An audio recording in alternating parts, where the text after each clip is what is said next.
Hello વિદ્યાર્થી મિત્રો, હું તમારું માનવ ક્લાસીસમાં ફરી હાર્દિક સ્વાગત કરું છું. તો આજે આપણે નવા અભ્યાસક્રમ પ્રમાણે ધોરણ 6 આઈડિયલ સ્વપોથીનું સમાજનું છઠ્ઠું ચેપ્ટર જોવાનું છે. તો ફટાફટ આપણી ચેનલને લાઈક એન્ડ સબસ્ક્રાઇબ કરી દો, કેમ કે નવા અભ્યાસક્રમ પ્રમાણે છે. અને બીજાને પણ શેર કરો, જે તમારા ફ્રેન્ડ મિત્રો બધા હોય એને, જેથી એને પણ આ વિડીયો મળી રહે. તો ચાલો પાઠ 6 નું નામ જાણીએ આપણે. એનું નામ છે ભારતીય સભ્યતાનો પ્રારંભ.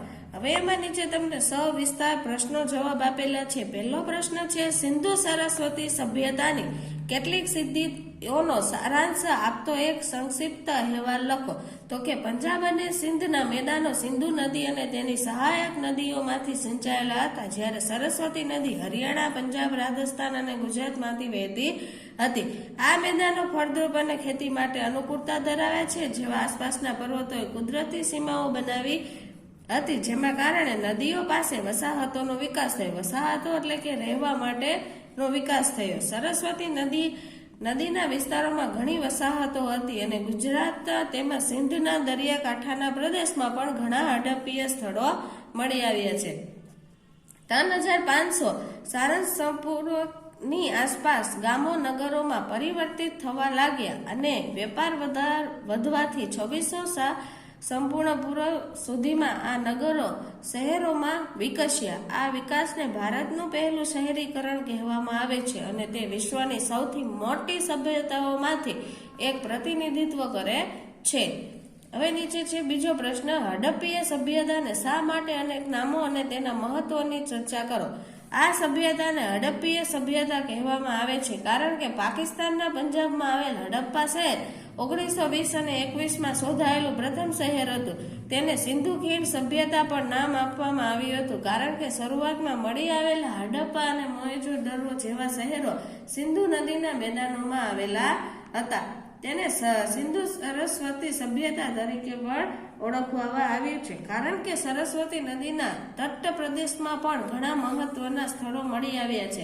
હવે ખીણ શબ્દનો ઉપયોગ જૂનો માનવામાં આવે છે કારણ કે પછીની શોધો દર્શાવે છે કે આ સભ્યતા સિંધુ વિસ્તારની બહાર પણ ઘણી દૂર સુધી વિસ્તરેલી હતી. સિંધુ સરસ્વતી સભ્યતાના વધુ સચોટ ચિત્ર રજૂ કરે છે કારણ કે તે બંને નદી પ્રણાલીઓને માન્યતા આપે છે.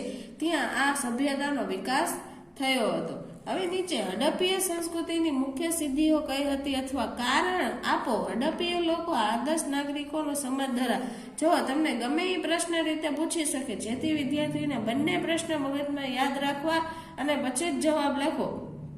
એમાં તમને આપેલા છે આયોજનબદ્ધ નગર રચના, એની વિશ્લેષણ પણ આપેલું છે. સૌથી મોટી સિદ્ધિ સુવ્યવસ્થિત નગર રચના હતી, જેમાં નગરોમાં રસ્તાઓ એકબીજાને ગાંઠખૂણે છેદતા અને મકાનોમાં પકવેલી ઈંટોનો ઉપયોગ પણ થતો હતો. આ બાજુ બીજો પોઈન્ટ આપેલો છે ગટર વ્યવસ્થા. તે સમયની સૌથી આધુનિક ગટર વ્યવસ્થા અહીં જોવા મળી હતી. તે દરેક મકાનનું પાણી નાની ગટર દ્વારા મોટી ગટરમાં જતું. તે આરોગ્ય અને સ્વચ્છતા પ્રત્યેની તેમની જાગૃતિ દર્શાવે છે. બીજો પોઈન્ટ છે કૃષિ અને પશુપાલક, જે બધાને ખબર જ હોય એમાં શું આવતું હોય છે. વેપાર ને ઉદ્યોગ. તો લોથલ હડપ્પીય સભ્યતાનું એક મહાન આર્થિક કેન્દ્ર અને બંદર હતું, જ્યાંથી વિદેશી વેપારી વેપાર થતો અને મણકા બનાવવાનો ઉદ્યોગ અને ધાતુ વિજ્ઞાનના પણ તેનો નિપુણ હતા. પછી જાહેર સ્નાનાગાર અને કોઠારો. તો કે મોહેંજો-દડોમાં વિશાળ જાહેર સ્નાનાગાર મળી આવી, જેનો ઉપયોગ ધાર્મિક પ્રસંગોમાં થતો. અનાજ સંગ્રહવા માટે મોટા કોઠારોનો પણ તેમની મહત્વની સિદ્ધિ હતી. ધોળાવીરાની જળ વ્યવસ્થા. તો કે કચ્છમાં આવેલા ધોળાવીરા નગરમાં વરસાદી પાણીના સંગ્રહ માટેની અદ્ભુત વ્યવસ્થા જોવા મળે છે. કલા અને સંસ્કૃતિ. ખોદકામ દરમિયાન મળી આવેલા રમકડા, મૂર્તિઓ, આભૂષણ અને મુદ્રાઓ તેમની સમૃદ્ધ કલા અને સંસ્કૃતિનો પરિચય આપે છે. આ ઉપરથી કહી શકાય કે હડપ્પીય લોકો આદર્શ નાગરિકની સમજ ધરાવતા હતા. હવે છે નીચે હડપ્પીય સભ્યતા નગર આયોજનની સિદ્ધિઓ જણાવો. જો આવું બધા પ્રશ્નો હોય ને તે વધારે એક્ઝામમાં પૂછે છે, જેથી તમારે સરખા પગલા કરી લેવા. તો કે હડપ્પીય રચનામાં તો શહેરો સુનિયોજિત હતા, જેમાં ચારે મુખ્ય દિશાઓ ગોઠવાયેલા હોય. પહોળા રસ્તા હતા, મજબૂત કિલ્લેબંધી રક્ષિત હતા. પછી બે ભાગમાં તે શહેરોમાં વેચાયેલા હોય. ઉપલું નગર સંભવત અને સ્થાનિક કુલીન વર્ગ રહેતો અને નીચલું વર્ગ જ્યાં સામાન્ય લોકો રહેતા. રસ્તા, નાની ગલી અને વિવિધ કદના વ્યક્તિત્વ મકાનો બાંધવામાં આવ્યા અને મોટા ભાગના બાંધકામો સમાન ગુણવત્તાની ઈંટોનો ઉપયોગ કરવામાં આવ્યો હતો. પછી છે કેટલીક મોટી ઇમારતો સાર્વજનિક હેતુ માટે વપરાતી હતી, જેમ કે ગોદામો તરીકે અથવા વેપાર અને પરિવહન માટેના માલ સામાનનો સંગ્રહ કરવામાં આવે છે. ધોળાવીરા મોટા ભાગની ઇમારતોમાં પાયા પથ્થરના બનાવવામાં આવ્યા હતા, જે દર્શાવે છે કે હડપ્પાના લોકો સ્થાનિક સામગ્રી અને પરિસ્થિતિ અનુસાર તેમના બાંધકામ કેવી રીતે ફેરફાર કર્યું હતું. હવે છે નીચે 5મો પ્રશ્ન, હડપ્પીય સભ્યતાની વિવિધ જળ વ્યવસ્થા પ્રણાલીઓનું વર્ણન કરો. તો એ પણ સરસ છે, જો પાઠ સમજીએ તો તમને ફટાફટ આવડી જશે. તે ઈંટોમાંથી સેંકડો કુવામાં પાણી મેળવતા અને એમાં 700 કુવા હતા. કેટલા કુવા? તો કે અન્ય વિસ્તારોમાં લોકો તળાવો, નજીકના ઝરણા, માનવ નિર્મિત જળાશયોમાંથી પાણી મેળવતા હશે અને ધોળાવીરામાં પથ્થરોથી બનેલા ઓછા 6 મોટા જળાશયો પણ હતા. પછી પાછળ એના આપેલા છે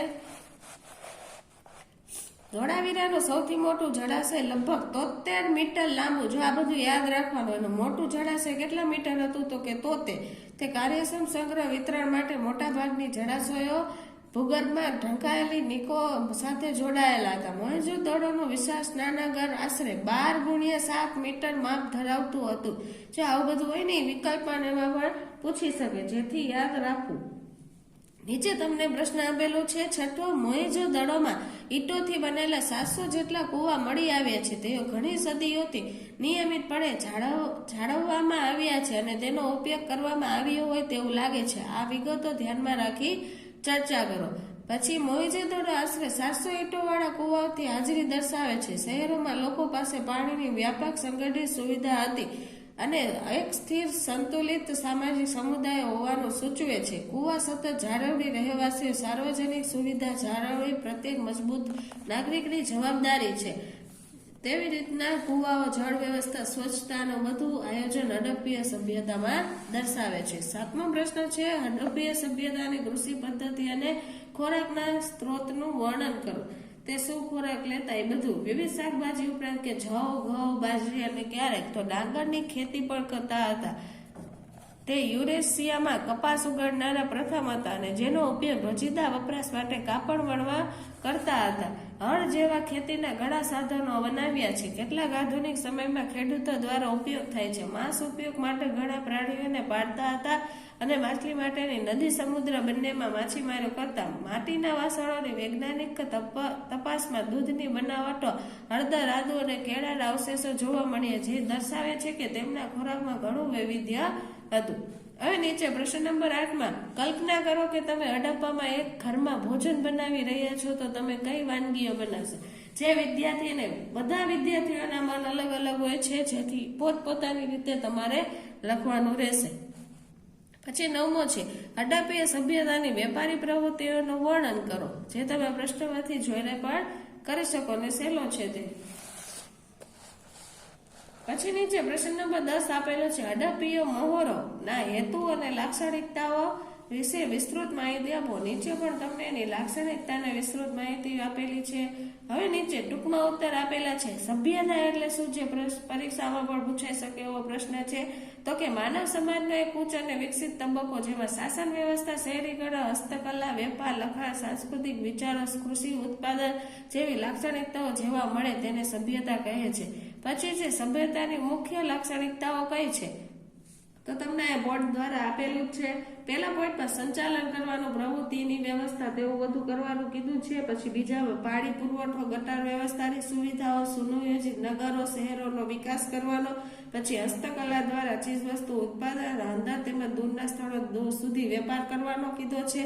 પછી લેખન પ્રણાલી, સાંસ્કૃતિકની પરંપરાઓ, જે ઉપરના પ્રશ્નમાં જોયું એના જ વાક્ય તમને નીચે આપેલા છે. એવી જ રીતે સરસ્વતી નદી વિષય પર જાણીતું છે અને તે મહત્વ છે. તે જમણા આપણે આગળ અલગ અલગ નદીનું જોઈ ગયા હતા, તે જ એમાં આપેલું છે. પછી બીજું છે વિશાળ સ્નાનાગારના હેતુ વિશે અલગ અલગ કયા અર્થ ઘટન કરવામાં આવ્યા હતા. તો એમાં છે પુરાતત્વવિદોએ 3 શક્યતાઓ રજૂ કરી છે. જો સ્નાનાગાર માત્ર રાજપીઠ પરિવાર માટે, ખાનગી સ્નાનાગાર અને ધાર્મિક વિધિ માટે વપરાતો કુંડ. પછી અર્થઘટનને નકારી કાઢવામાં આવી, કારણ કે મોહેંજો-દડોના મોટાભાગના ઘરોમાં પહેલેથી જ પોતાના અલગ અલગ સ્નાનાગાર છે. બે અર્થઘટન વચ્ચે હજુ પણ ચર્ચા ચાલુ છે, કારણ કે આ અંગે કોઈ શિલાલેખ ગ્રંથ પ્રવાસી ની નોંધ જેવો કોઈ ચોક્કસ પુરાવો અસ્તિત્વમાં નથી. હડપ્પીય શહેરો અદ્રશ્ય થઈ ગયા હોવા છતાં આ સભ્યતા સંપૂર્ણપણે નાશ પામી ન હતી. સમજાવો. તો કે એ પણ કેવી રીતના નાશ પામી નથી. જે ગ્રામીણ વિસ્તારોમાં રહેતા હોય એ લોકોનું પછી શહેરોમાં ખાલી થવા લાગ્યા અને અગાઉથી શાસન વ્યવસ્થાઓ અંત આવ્યો, જેનાથી લોકો વિખરાઈને નાની ગ્રામીણ વસાહતોમાં રહેવા લાગ્યા હતા. હડપ્પીય સંસ્કૃત તકનીકો મોટો હિસ્સો ટકી રહ્યો હતો અને તે સંપૂર્ણપણે ખોવાઈ ગયો ન હતો. ભારતીય સભ્યતાના આગલા તબક્કા પસાર થયા તેમણે એક સ્થાયી વારસો બનાવ્યો, ભારતીય સમાજને આકાર આપ્યો. હવે નીચે છે કારણ આપો. સિંધુ ખીણ સભ્યતા શબ્દ હવે જૂનો માનવામાં આવે છે અને નાની વસાહત હોવા છતાં લોથલમાં એક વિશાળ બેસીન હતું. બંને પ્રશ્ન એક્ઝામ માટે સારા છે, જેથી સરખી રીતના પાકા કરી લેવાના. પૂછાય એવા પણ છે જેથી પાકા કરી લેવા. ચાલો, આ બાજુ તમને તફાવત આપેલા છે જે તમે આમાંથી જોઈને પણ રીડ કરી શકો છો. ઉપલું નગર અને એક નીચલું નગર, અને આંતરિક વેપાર અને બાહ્ય વેપાર 2 માર્કમાં પૂછાય છે પરીક્ષામાં, જેથી સરખી રીતે પાકા કરી લેવા. હવે છે 1-2 વાક્યમાં ઉત્તર. તેમાં પહેલો પ્રશ્ન છે ભારતીય ઉપમહાદ્વીપની સૌથી પ્રાચીન સભ્યતા કઈ હતી? તો કે હડપ્પા સભ્યતા. ધાતુશાસ્ત્ર શબ્દનો અર્થ શું છે? તો કે એટલે કે જમીનમાંથી ધાતુઓ કાઢવાની, તેને શુદ્ધ કરવાની કે તેનું સંયોજન કરવાની પદ્ધતિઓ તેમજ ધાતુઓ અને તેના ગુણધર્મોનો વૈજ્ઞાનિક અભ્યાસ. સહાયક નદી એટલે શું? તો કે એવી નદી કે કોઈ મોટી નદી અથવા સરોવરને મળે છે. પછી છે હડપ્પીય સમાજમાં કુલીન વર્ગમાં કોનો સમાવેશ થતો હતો? તો કે હડપ્પીય સમાજમાં કુલીન વર્ગના સમાજના ઉચ્ચ વર્ગના લોકો જેવા કે શાસકો, અધિકારીઓ, વહીવટકર્તાઓ અને મોટે ભાગે પુરોહિત કે પૂજારીઓનો સમાવેશ થતો હતો. બિટ્યુમિન એટલે શું? હડપ્પાના લોકો તેનો ઉપયોગ કેવી રીતે કરતા? તો કે કુદરતી ડામરનું એક સ્વરૂપ છે. હડપ્પાના લોકો તેનો ઉપયોગ વિશાળ સ્નાનાગાર જેવા માળખા તળિયા પર વોટર પ્રૂફિંગ સામગ્રી તરીકે કરતા હતા.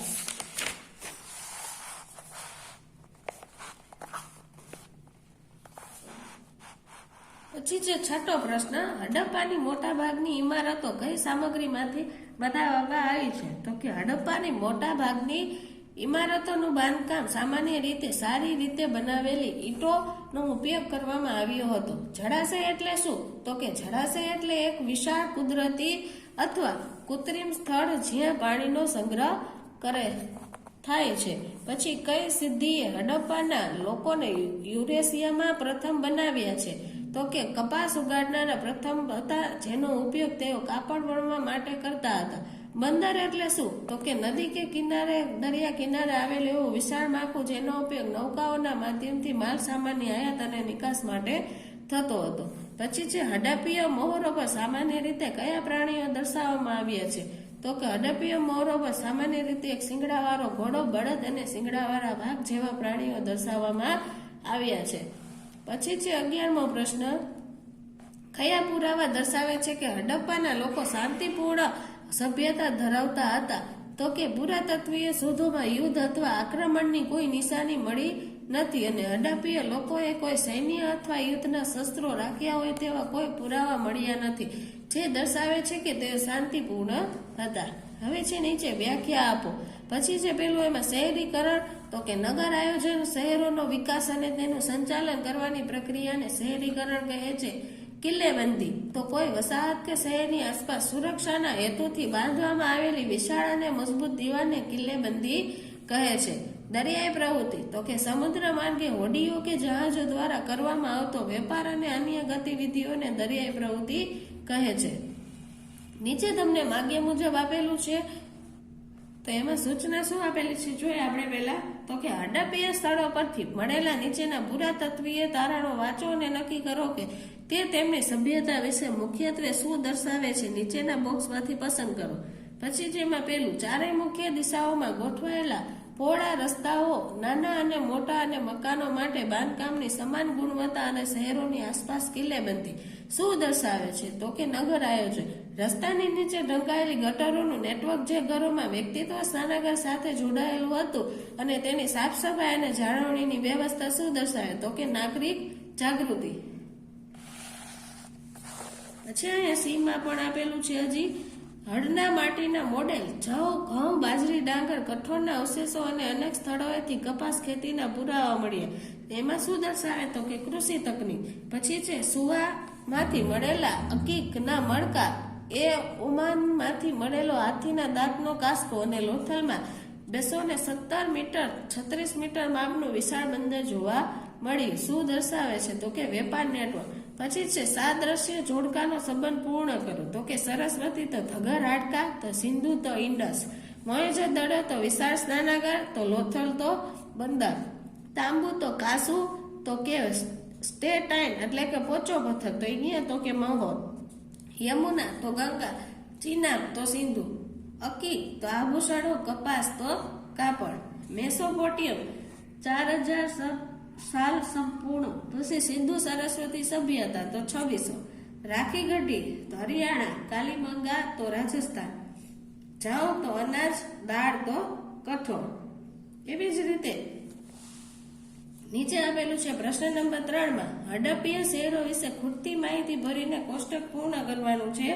જેમાં તમને કોષ્ટક આપેલું છે હતું લોથલ બંદર, આમે વિશેષતામાં પણ આપેલું છે કેટલા મીટરનું શું કાય વર્તમાન રાજ્ય પ્રદેશ એટલે કે ગુજરાતમાં છે. પછી છે શહેર છે ધોળાવીરા અને એમાં વિશેષતા ખડકો કાપીને બનાવેલા 6 વિશાળ જળાશયો એટલે કે ગુજરાત. પછી મોહેંજો-દડો વિશાળ સ્નાનાગર 700 જેટલા કુવા છે તે, અને ક્યાં છે તો કે સિંધ પાકિસ્તાન. પછી છે રાખી ગઢી, ભારતનું સૌથી મોટું હડપ્પીય સ્થળ એ હરિયાણામાં છે.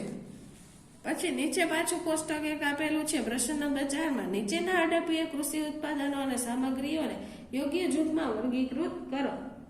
જેમાં આપણને જવ, અકી, ઘઉં, કપાસ, સ્ટેટાઇન, બાજરી, શંખ, ડાંગર, કઠોળ, કાસુ આપેલા છે.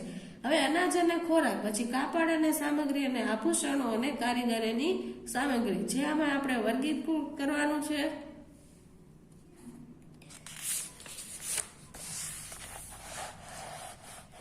પાછળ તમને આપેલી કડીઓના આધારે હડપ્પીય શહેરને ઓળખવાના છે. જો તમને બને ઓળખો જેવું જ છે. જે 217 મીટર 36 મીટર માપનું એક બેસિન છે. પુરાતત્વવિદોના મતે એક બંદર હતું, તે ગુજરાતમાં આવેલું તો કે લોથલ. હજી હમણાં જ આપણે કોષ્ટકમાં જોયું તે જ છે. પછી મારી પાસે ભૂગર્ભ ગટરો દ્વારા 6 મોટા જળાશયો અને જળાશયની લંબાઈ 73 મીટર જેટલી છે. અને હું શહેરોની 2 નહીં પણ તો 3 અલગ વિભાગો છું. ધોળાવીરા, પછી હું મારા વિશાળ સ્નાનાગાર માટે પ્રખ્યાત છું. આશરે 12 × 7 મીટર વાળું પણ આપણે જોયું હતું. તે શેમાં આવે છે? મોહેંજો-દડોમાં. 1 સદી પહેલા 1920 ને 21માં ઉત્તરખંડ ગતા આવેલા આ સભ્યતાનું પ્રથમ છે. જો આપણે મોટા પ્રશ્ન પાકા વાંચતા હતા, રીડ કરતા હતા, સોલ્યુશન કરતા હતા ને ત્યારે જ આ વસ્તુ આવેલી હતી. જો તમે એમાં સરખી રીતના રીડ કરેલ હશે, ધ્યાન રાખીને, તો તમને આના જવાબ ઓટોમેટિક આવડી જશે. જો એ જ છે બધું હડપ્પા. હું ભારતમાં આવેલા સૌથી મોટા શહેર હડપ્પીય સ્થળોમાંનું એક છું, જે હરિયાણામાં આવેલું છે. ગીન વેરી વાલા સાથે હું સરસ્વતી તટ પ્રદેશમાં આવેલું એક મહત્વનું શહેર છું તો કે રાખી ગઢી. હવે નીચે વિકલ્પ આપેલા છે જે તમને વિદ્યાર્થીઓને બહુ જ ગમતા છે, કેમ કે ઓપ્શન આપે ને એના માટે. ચાલો તો સરખી રીતના બાકી કરી લેવા આ પાઠના વિકલ્પ.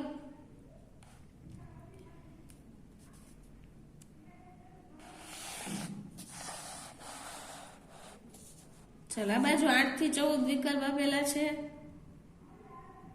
પછી હવે નીચે ખાલી જગ્યા આપેલી છે તમને, એ પણ કાઉન્સ સાથે. આ નવા અભ્યાસક્રમમાં તમને કાઉન્સ આપેલા છે સમાજમાં ખાલી જગ્યામાં, પણ આપણે કાઉન્સ ડિપેન્ડન્ટ નહીં રહેવાનું. સરખી રીતે જ ખાલી જગ્યા પહેલા જેમ બાકી કરતા તેમ જ બાકી કરવાની રહેશે.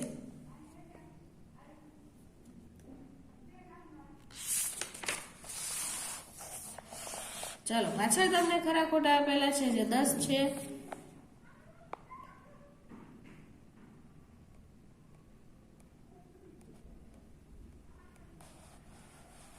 નીચે એક જોડકું પણ આપેલું છે.